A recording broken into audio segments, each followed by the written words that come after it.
নমস্কার। Ramakrishna TV YouTube চ্যানেলের পক্ষ থেকে সকল মা, বাবা, দাদু, দিদা, ঠাকুমা, ঠাকুরদাদা, দাদা, দিদি, ছোট ছোট ভাই বোনদের জানাই অনেক অনেক ভালোবাসা, প্রীতি ও আন্তরিক শুভেচ্ছা। সবাই ভালো আছেন, ভালো থাকবেন। আমি আবারও চলে এসেছি শ্রী শ্রী রামকৃষ্ণ মিশনের শ্রীমদ্ ভগবদ গীতা সম্পর্কে আলোচনা করতে, যা সহজ সরল অনুবাদ ও ব্যাখ্যা করেছেন স্বামী লোকেশ্বরানন্দ মহারাজজি এবং সংকলন ও সম্পাদনা করেছেন স্বামী চিদরূপানন্দ মহারাজজি। আমরা আলোচনায় আছি শ্রীমদ্ ভগবদ গীতায় নবম অধ্যায় রাজযোগ, এবং আজ আমরা আলোচনা করব 28 নম্বর শ্লোক। এবং একটি অনুরোধ করব, যারা যারা আমার আগের ভিডিও বা এপিসোডগুলি দেখা মিস করেছেন শ্রীমদ্ ভগবদ গীতার, অবশ্যই আপনারা আমার ইউটিউব চ্যানেল রামাকৃষ্ণা টিভিতে যাবেন এবং সেখানে শ্রীমদ্ ভগবদ গীতা প্লে লিস্টে গিয়ে আগের ভিডিও বা এপিসোডগুলো দেখে নিতে পারবেন। তো চলুন আজকের আলোচনা শুরু করা যাক। শুভা শুভ ফলৈরেবং মোক্ষসে কর্মবন্ধনে সন্ন্যাস যোগ যুক্তাত্মা বিমুক্ত মামু পৈশসী। অর্থাৎ ভগবান বলছেন, এইভাবে সকল কর্ম আমাতে সমর্পণ করলে শুভ অশুভ কর্মবন্ধন থেকে মুক্ত হবে।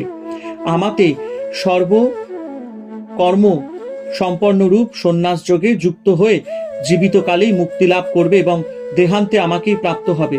অর্থাৎ মৃত্যুর পর আর পুনরায় দেহ ধারণ করতে হবে না। ভগবান বলছেন, সন্ন্যাস যোগে যুক্ত হয়ে বিমুক্ত হয়ে আমাকে তখন তুমি লাভ করবে। এখানে সন্ন্যাস যোগ বলতে বাহিক সন্ন্যাস নয়, এটি আন্তরিক সন্ন্যাস, অর্থাৎ কামনা ও অহং বুদ্ধি ত্যাগ। সাধক যখন নিজের কর্তৃত্বাভিমান ও ফলাকাঙ্ক্ষা পরিত্যাগ পূর্বক সমস্ত কর্ম ভগবানে সমর্পণ করতে পারেন, তখন তার প্রকৃত সন্ন্যাস হয়। এই আন্তরিক ত্যাগ দ্বারাই তিনি ভগবানের সঙ্গে যুক্ত হন।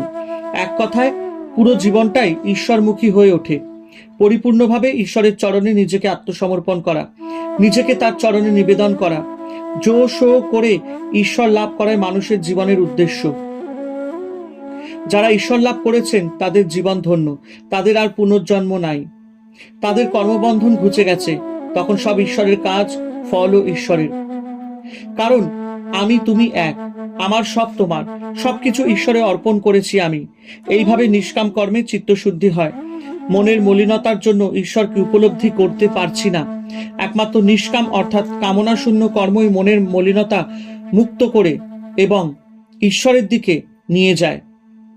আমার হৃদয়ের মধ্যে স্বয়ং প্রকাশ আত্মজ্ঞান বা ঈশ্বর প্রকাশিত হন, তখন মুক্তিলাভ হাতের মুঠোয়। নিষ্কামভাবে কাজ করা খুব সহজ নয়। আমাদের অহং বুদ্ধি সহজে যেতে চায় না।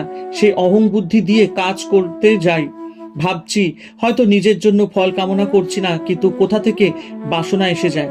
ফলে মন্দই করি ফেলি, অনেক সময় নিজেরও মন্দ করি, অন্যেরও মন্দ করি, মানুষকে আঘাত করে ফেলি। একটা ভালো উদ্দেশ্য নিয়ে কাজ শুরু করলাম, নিঃস্বার্থভাবে শুরু করেছিলাম, শেষে দেখা যায় সেই উদ্দেশ্য আমি ভুলে গেছি, নিজের স্বার্থই দেখছি শুধু। কিন্তু যিনি আত্মজ্ঞান লাভ করেছেন বা ঈশ্বর লাভ করেছেন, তার যে আমি, সেটা পাকা আমি। তিনি যা কিছু করেন ঈশ্বরের জন্য করেন, সম্পূর্ণ অনাসক্ত হয়ে কাজ করেন। তিনি যা কিছু করেন তাতেই লোকের কল্যাণ হয়, তার উপস্থিতিতেই লোকের কল্যাণ হয়।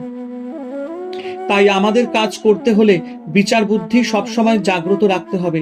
সবসময় চিন্তা করতে হবে, এই কাজটা আমি অনাসক্তভাবে করতে পারছি তো, ঈশ্বরের উদ্দেশ্যে করতে পারছি তো।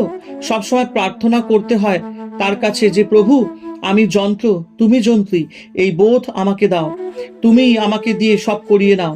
আমার লক্ষ্য যেন তোমার দিকে থাকে, অর্থাৎ ঈশ্বর লাভ। কাজের মধ্যে যেন নিজেকে হারিয়ে না ফেলি।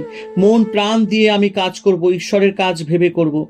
কাজ উদ্দেশ্য নয়, কাজ হচ্ছে উপায়, ঈশ্বর লাভের উপায়। ঈশ্বর লাভই জীবনের উদ্দেশ্য। যতদিন কর্মক্ষেত্রে আছি ততদিন ঈশ্বরকে যেন ধরে থাকতে পারি। অভ্যাস করতে হয়, অভ্যাস করতে করতে এই বোধ পাকা হয় যে আমার যা কিছু সব তার। তখন সব কাজকর্ম সুন্দর হয়ে এক কাজের ফলে আমার চিত্তশুদ্ধি হয়। ঈশ্বরকে যদি আমি সত্যি সত্যি ভালোবাসি, তাহলে কাজে আমার কোনো রকম অবহেলা আসতে পারে না। তিনি আমার সর্বস্ব, তিনি আমার প্রিয়তম, আমার আপনার থেকেও আপনার। তাই তার কাজে আমি সবচেয়ে বেশি যত্ন নেব। আমার যত শক্তি আছে সবটা দিয়েই সেই কাজ করব। হরে কৃষ্ণ কৃষ্ণ কৃষ্ণ হরে হরে, হরে রাম রাম রাম হরে হরে। জয় শিব শম্ভু, জয় দেবী দুর্গা দুর্গতি নাশিনী, জয় মা কালী। ওং নমো ভগবতে বাসুদেবায় নমঃ।